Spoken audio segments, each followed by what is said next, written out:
భారతీయ రైల్వేలో తనకంటూ ఓ ప్రత్యేక గుర్తింపు తెచ్చుకుంది వందేభారత్ ఎక్స్ప్రెస్.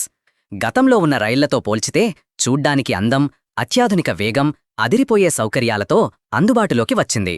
ప్రయాణీకులకు ప్రపంచస్థాయి ప్రయాణ అనుభవాన్ని అందిస్తోంది.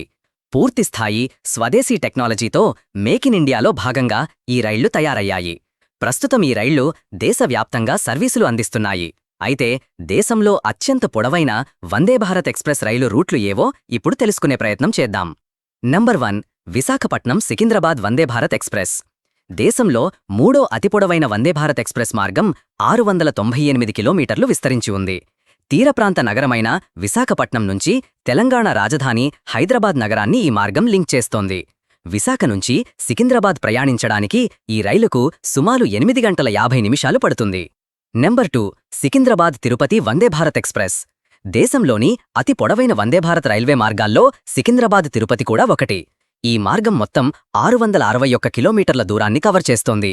సికింద్రాబాదును ప్రసిద్ధ పుణ్యక్షేత్రం తిరుపతిని కనెక్ట్ చేస్తోంది. సికింద్రాబాద్ నుంచి తిరుపతికి ప్రయాణించడానికి దాదాపు 8 గంటల 15 నిమిషాలు పడుతుంది. Number 3 New Delhi Varanasi Vande Bharat express. దేశంలో అత్యంత పొడవైన వందేభారత్ ఎక్స్ప్రెస్ రూట్ ఇదే. మొత్తం 759 కిలోమీటర్లకు పైగా విస్తరించి ఉంది. ఈ ప్రయాణం పూర్తి కావడానికి సుమారు 8 గంటలు పడుతుంది. ఈ రైలు దేశ రాజధాని నగరం న్యూఢిల్లీని ప్రముఖ సాంస్కృతిక, ఆధ్యాత్మిక నగరమైన వారణాసితో కలుపుతుంది. నెంబర్ 4 రాణి కమలాపతి హజ్రత్ నిజాముద్దీన్ వందేభారత్. ఇక దేశంలో రెండవ పొడవైన మార్గం భోపాల్ను న్యూఢిల్లీకి కనెక్ట్ చేస్తుంది. ఈ మార్గం 702 కిలోమీటర్లు విస్తరించి ఉంటుంది.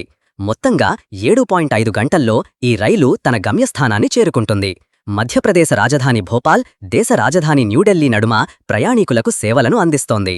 నెంబర్ 5 న్యూఢిల్లీ శ్రీమాత వైష్ణోదేవి కత్రా వందేభారత్. దేశంలో 5వ పొడవైన వందేభారత్ ఎక్స్ప్రెస్ మార్గం న్యూఢిల్లీ నుంచి జమ్మూలోని కత్రా వరకు విస్తరించి ఉంటుంది. న్యూఢిల్లీ నుంచి పర్యాటకులను ఈ రైలు తీసుకెళుతోంది. ఈ మార్గం మొత్తం 655 కిలోమీటర్లు విస్తరించి ఉంటుంది. రైలు తన గమ్యస్థానానికి చేరుకునేందుకు దాదాపు 8 గంటలు పడుతుంది.